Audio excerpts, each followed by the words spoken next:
The views and opinions expressed on this show are those of that know-it-all asshole and do not represent the views of Cryovato Records or its parent company of Felony in Progress. This program contains strong language. Please be advised.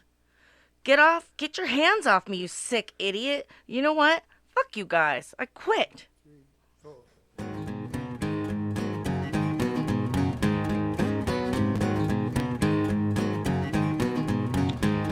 Well, we come up from the gutter, the wrong side of the tracks.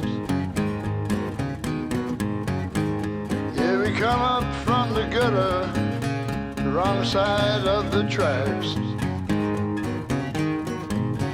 You know the music brought us our babe, and we ain't never been back. That was the late, great Lemmy Kilmister bringing us in with Whorehouse Blues. So, welcome back, my little audiophile parishioners, to our very own house of musical worship, Open Air Sonar, where your tunes come loaded with trans fat and may be detrimental to your health if not taken in moderation. So before we get rolling here, I wanted to take a moment to read you an email I received from Randy in Hannibal, Missouri. Cool town name, by the way, dude. I love it. But anyway, Randy says, I really enjoyed your show focused on industrial music. But I was a little disappointed you didn't bring up KMFDM. They're one of my favorite industrial acts, and maybe for future shows you can dedicate an entire show about KMFDM. Anyway, thanks for your time. Peace.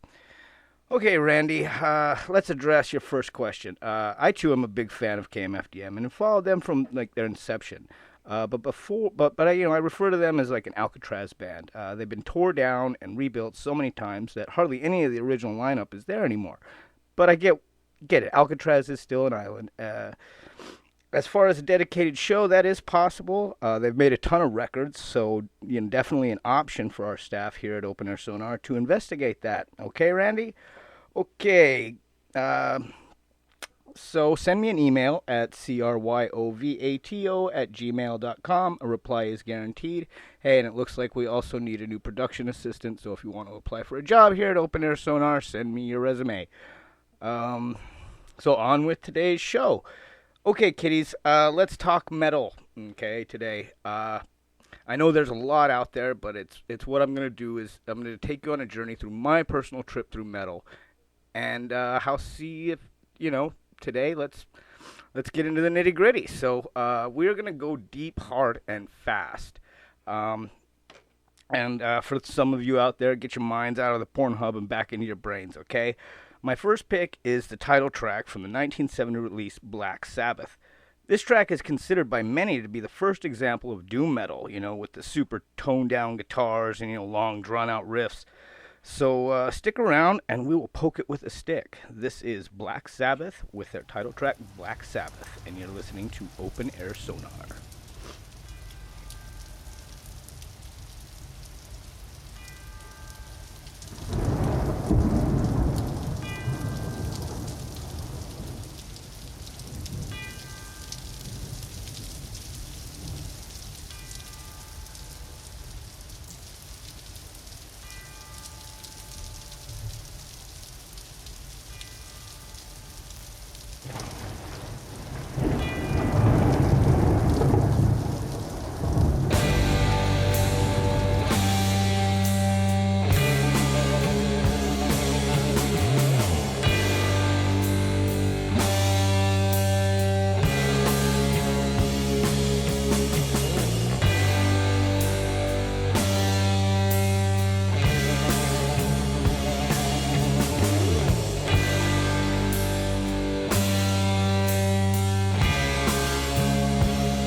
sitting there, he's smiling.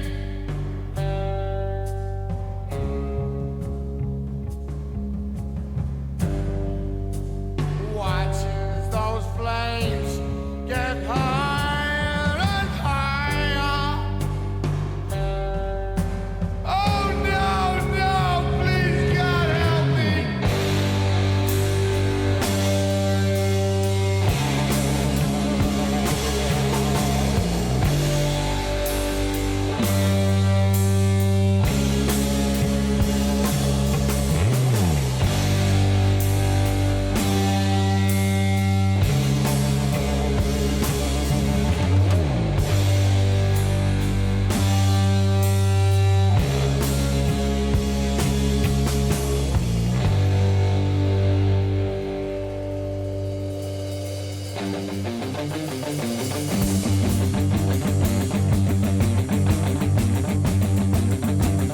As in the end, my friend, things come around the bend. People running 'cause they're scared. The people better go and beware. No, no, please, no.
That was the Polka Tolk Blues Band. Well, that's when they changed their name to, then they changed their name to Earth, which Ozzy actually hated before finally settling on Black Sabbath. This album actually received a lot of negative response from the music press, but it was a commercial success, which of course led to their follow-up album Paranoid, which was phenomenal. Oh, excuse me. Anyway, and by the time I started listening to metal around 1984, the band had already gotten rid of Ozzy because of his his vices. But needing more, I turned to Ozzy and his solo albums, which I absolutely loved. And actually, funny story. Tony Iommi worked in some kind of factory, I guess, and on his last day, he was quitting his job to go play music full time, and he accidentally cuts off the tip of his finger, so he plays with a little metal prosthetic on his finger. The question I pose to you is, would Black Sabbath still have their same sound if that never happened?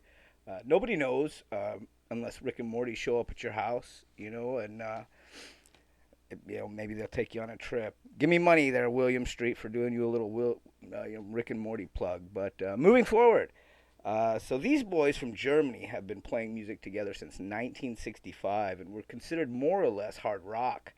But a lot of folks believe that the Scorpions album Love Drive was their movement into metal, towards metal, and it melted my mind when I heard it the first time. So this is the instrumental tune Coast to Coast from the 1979 album Love Drive. Stay with us and we'll kick over it and see if it's still breathing. You're listening to Open Air Sonar.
Alrighty, welcome back. You're listening to Open Air Sonar, and that was the Scorpions with their instrumental cut "Coast to Coast" from the 1979 album Love Drive. Man, I loved this album so much. I think it really cemented the Scorpions' formula of hard songs with melodic ballads, and it ranked number 25 on IGN's 2007 list of the top 25 metal bands of all time. So.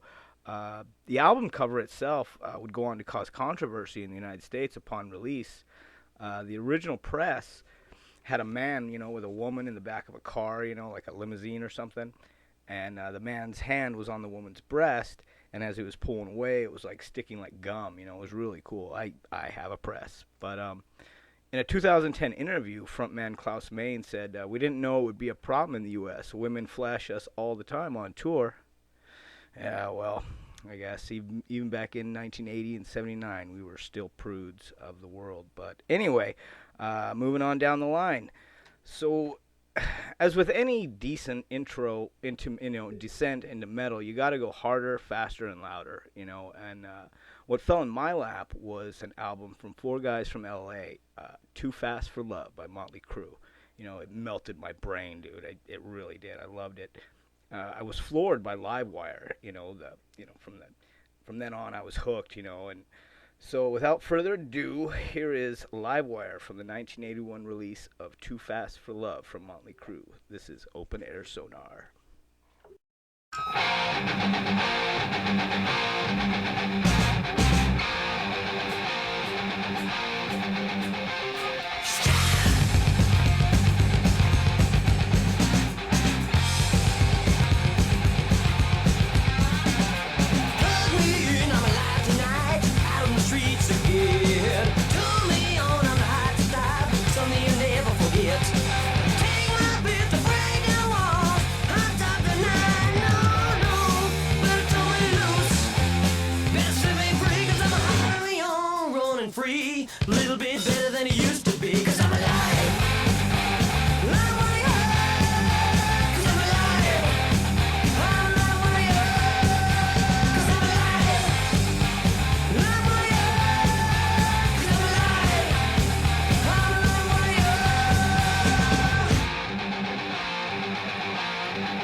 Alright, kiddies, welcome back to Open Air Sonar. That was Livewire from the 1981 release of "Too Fast for Love."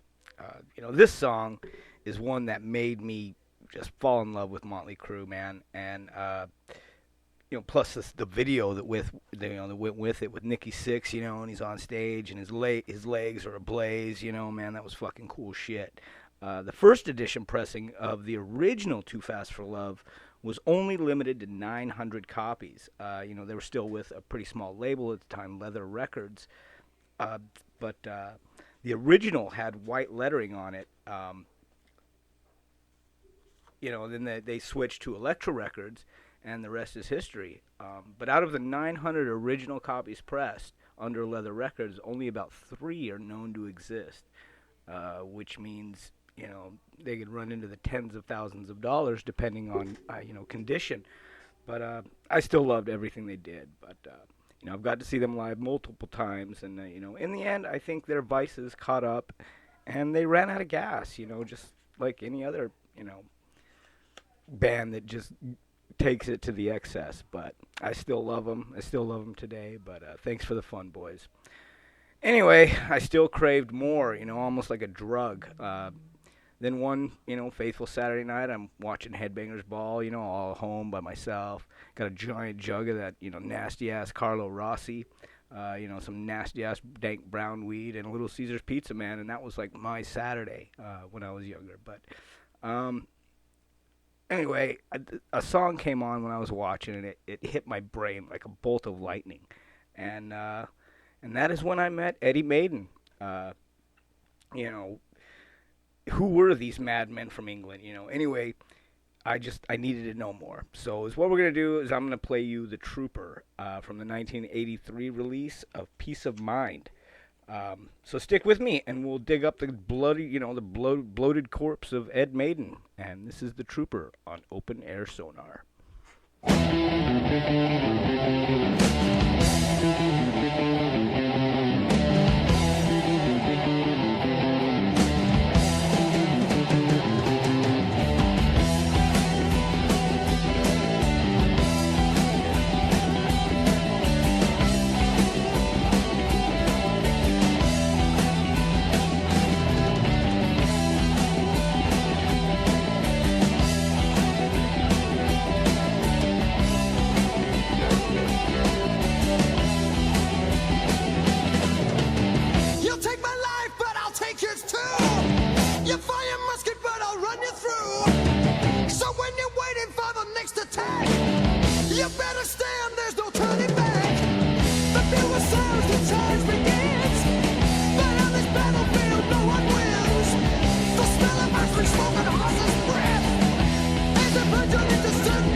This is Open Air Sonar, and that was The Trooper from 1983's release of Peace of Mind.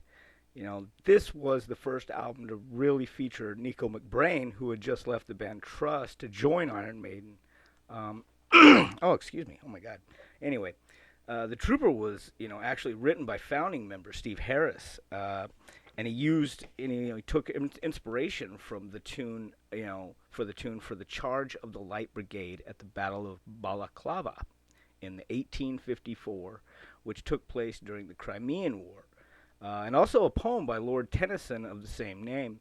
But it did bring about some controversy as well. In 2005, they were, touring the U.S. with Ozfest. Oh, man, I got to see that show before they got booted, and it was fucking phenomenal. But anyway, Sharon Osbourne got upset because, Dickinson, whenever they would do The Trooper, Dickinson would come running out on stage and have a giant Union Jack, and wherever they, did the song. And so Sharon, in her, normal self, took offense with it by saying it was disrespectful to fly it in the U.S. while troops were fighting alongside,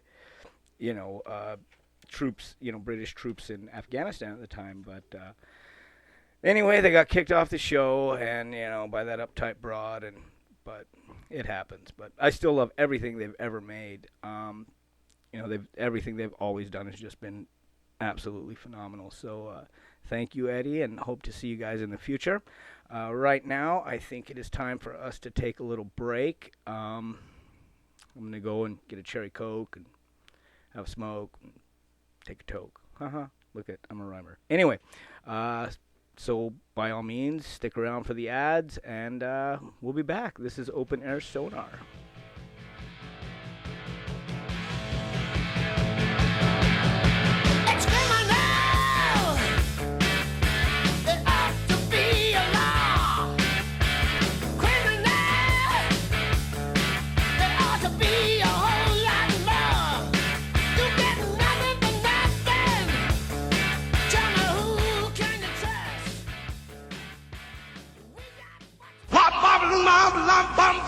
Hey, I'm Wolfman Jack, and I just want to let you in on what I think is a fantastic collection of 45 of the best 45s. If your Wolfman says they the best, you better believe it. Man, when it comes to music, I know, Flo. These original oldies but goodies are all close friends who's gonna be right there with you when you need them. I tell you, this record collection captures all the original raptures of the 50s and the 60s, some of the best groups, best artists, and best songs. Oh, I tell you, I love this business, and I love those great old songs, too. Yes, indeedy, Speedy, the old Wolfman's presenting a rockin' toast to the rollin' most, with artists like Little Richard, Gladys Knight and the Pips, Richie Valens, the Shirelles, the Crests, Jerry Butler, the Turtles, the Isley Brothers, and so many, many more. Sharing is caring, so Fairway Records and I want you to enjoy the original 45 of the best of the 45. And I mean to tell you, there's so many fantastic hits here, it takes 3 records to hold them all. It's a toe-curling blend of sunshine and sound, and you won't find it on any floor of any store. No way, Ray, cause this set won't be offered anywhere but right here. So get down with the old Wolfman and get the best. 3 records with 45 of the best 45s, and it's only $7.99 for all 3 records. Only $9.99 for 2 big 8-track tapes. I tell you, you're gonna love it. I mean, when it comes to music, the old Wolfman knows. If I'm lying, I'm dying. 45 of the best 45s. So let me hear from you. And remember, the old Wolfman loves you. Yes, I do.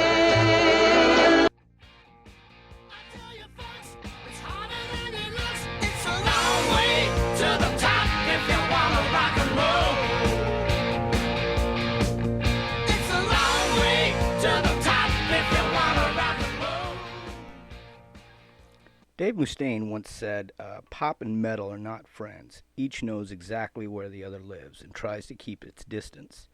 They chose different streets, neighborhoods, and zip codes. Wise words from a cool-ass fucker.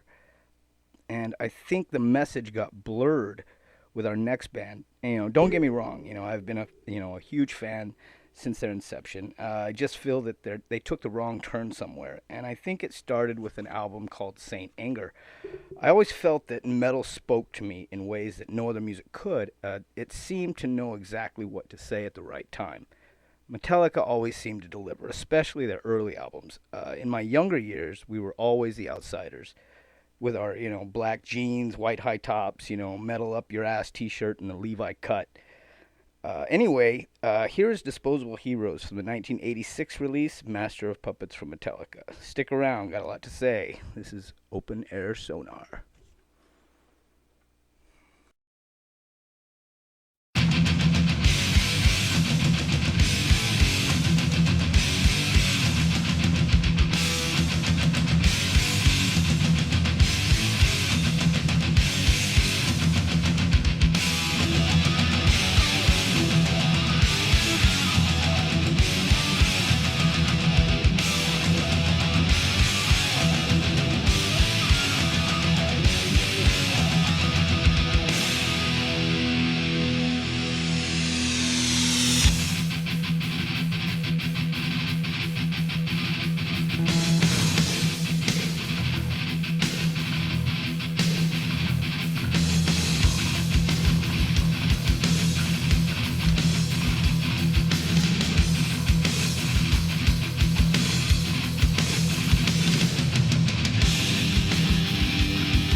Only son.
That was Metallica with Disposable Heroes from the 1986 release Master of Puppets, and this is Open Air Sonar. So, anyways, I always tried to believe that metal was the music of the blue collar, the tunes for the disadvantaged, an escape from the norm of conformity with, modern society. Now, don't get me wrong, I still have a place in my heart for Metallica. Fuck, man, they got me through high school. But I think that the departure of Jason Newsted, the Napster debacle, Lars selling $1 million paintings right before our eyes, I think it made a lot of their more hardened fans felt left out in the cold. But Kill 'Em All, Ride the Lightning, Master of Puppets, and Justice for All, the Black Album, this music got me through the day, and I cherish it still. But anyway, okay, now I pose a question for you. If Metallica had not kicked Dave Mustaine out of the band, would we have the ass kicker today that is the one and only Megadeth? Another question will probably make a great Rick and Morty episode, but Dave is a phenomenal musician and writer, so I'm going to go ahead and play The Darkest Hour from So Far, So Good, So What, and when we come back, I will open your eyes to Vic Rattlehead. Stick around.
we go through our days here on Earth, asking ourselves the dumbest questions. Is a hot dog a sandwich? Can a dog see in color? What time is my favorite show on? But Dave Mustaine opened the eyes and minds to a huge population of young disenfranchised youth to the real questions to understand, the vile nature of those who govern the populace, man. And the evil, the deceit, the violence, and the hypocrisy of those who let power and money control their lives. And for me, it was like an awakening. I mean, I had a good idea that our leaders were scumbags, but with the help of Dave and Vic Rattlehead, it helped bring it into reality. But listen, if you guys get the chance, watch the film Murder in the Front Row, and it will show you these guys, they were just like us once, man. And I loved every Megadeth album, Killing Is My Business and Business Is Good. So Far, So Good, So What, Peace Sells, Rust in Peace. These albums were anthem to me, back in the day, and I still love them to this day. But, anyway, now we're going to go ahead and leave the Bay Area and head east to New York, all right? So, where a couple of guys, introduced us to the Knot Man. And this is I Am the Man, or I Am the Law, actually, from the 1987 release of Among the Living. This album was actually made as a dedication record to the late, great Cliff Burton, who died in a bus accident. Shortly, before this album was released. So stick around with us, and we got 2 more songs to get through after this, so sticking around. You're listening to Open Air Sonar.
So Among the Living has been described as the pillar of Anthrax and their place in the thrash music scene, and I believe it to be one of the crowning achievements, and then they paved the way for rap to be infused with thrash songs like, I Am the Man, and, Bring the Noise, with Public Enemy, and, bringing us cool bands like, Biohazard, and, also being a huge Comic Sleuth fan myself, I loved the subject matter of Judge Dredd, for I Am the Law, and, fucking loved it, man.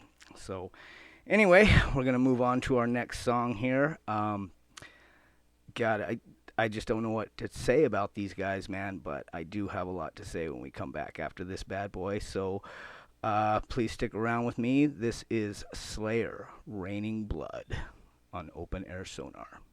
Stay with us.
So, Rain and Blood, was released in 1986 to much acclaim, and most fans and music press believe this album introduced Slayer to a more mainstream audiences.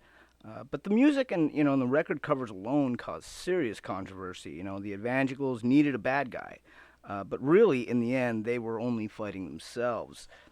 The version of Satanism that was portrayed by Slayer was an idea invented by Christians because, if you study true Satanism, there is no sacrifice or, blood drinking or any of that crap. It's really about indulgence and really doing what you want in life. But take it easy, guys. I am not a Satanist or a Christian, for that matter. I simply believe that if I'm a good person, I will be all right in the afterlife. So, on that note, I'm going to go ahead and cut out now and drop a little tribute to the folks in today's show who didn't make it this far. Ladies and gentlemen, Mr. Lemmy Kilmister, Mr. Cliff Burton, Mr. Jeff Hanneman, and last but never least, Mr. Bon Scott. So here is the last song that I'm going to leave you with today. It was the last song ever recorded by Mr. Scott with AC/DC. So here is Ride On. Take care, all. Join me again next week, all right? Take care.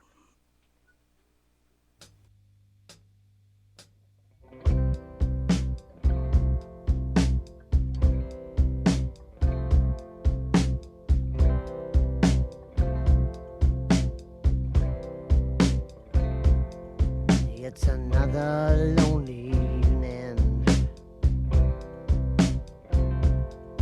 in another lonely town. But I ain't too young to worry, and I ain't too old to cry when a woman gets me down. Got another empty bottle in another empty bed. Ain't too young to admit it. No, I'm not too old to lie. I'm just another empty head. That's why I'm lonely. I'm so lonely. But I know what I'm gonna do. I'm gonna ride on. Ride on. Standing on the edge of the road, thumb in the air. One of these days I'm gonna change my evil ways. Till then I'll just keep riding on.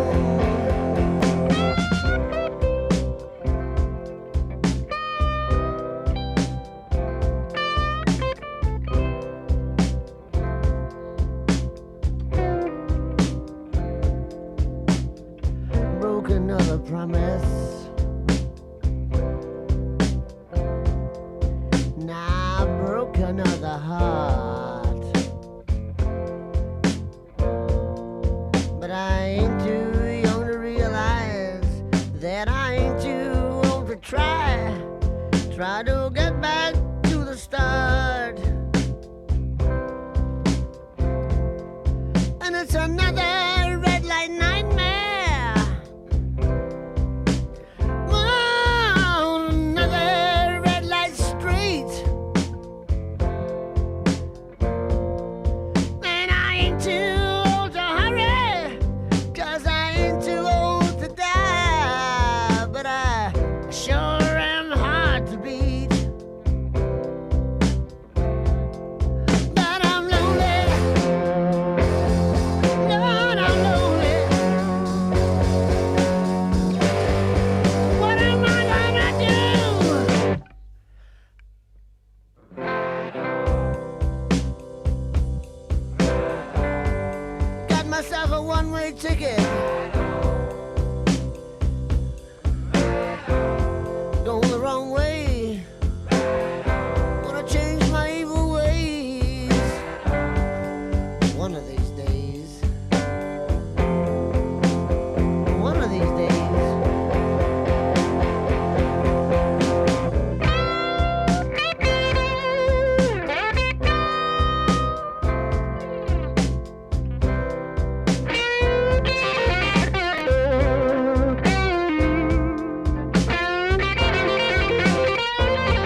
keep on